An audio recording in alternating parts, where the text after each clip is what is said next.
Апостолски дела, 14 глава.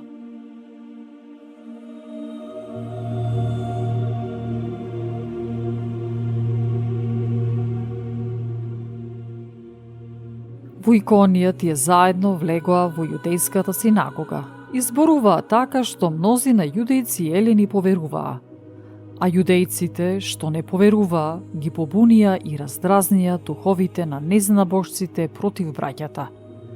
Но тие сепак останаа тука доста време и смело говореа за Господ, кој сведочеше за словото на својата благодат, давајќи преку нивните раце да стануваат знаци и чуда.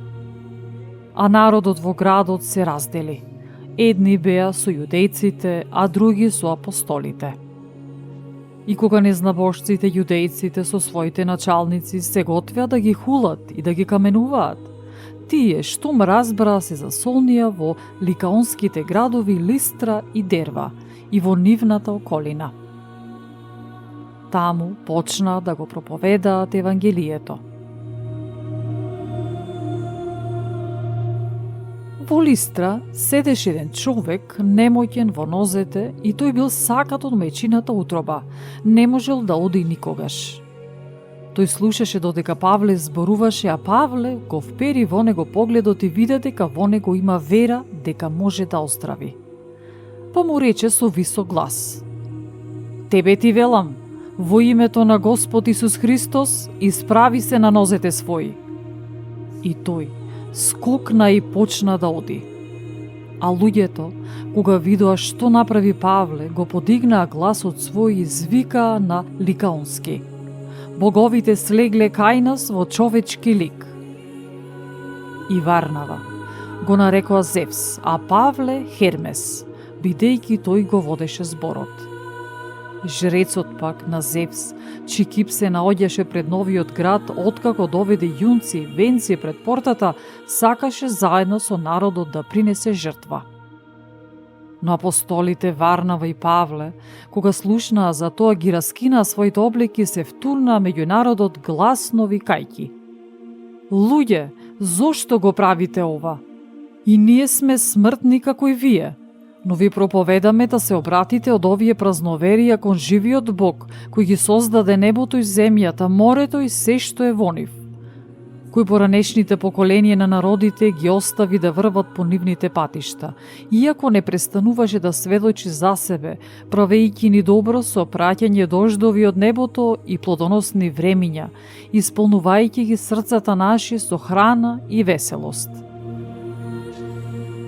Изборувајќи за ова, одвој го убедија народот да не им принесува жртва, туку секој да си оди во својата куќа, додека се наоѓаа таму и поучуваа.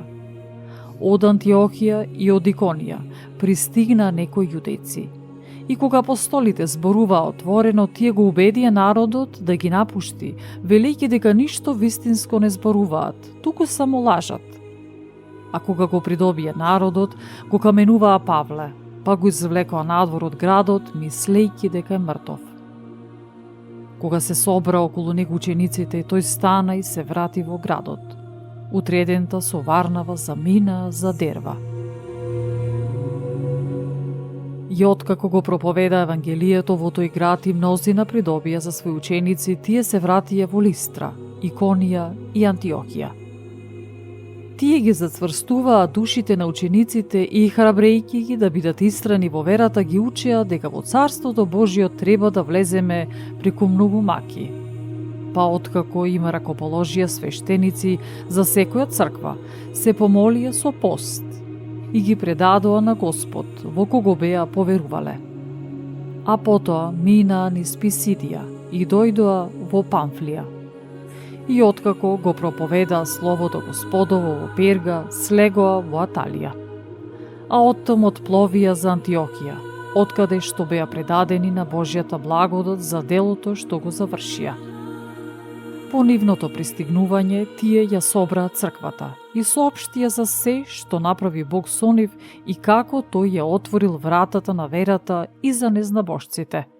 И таму престојуваа подолго време со учениците.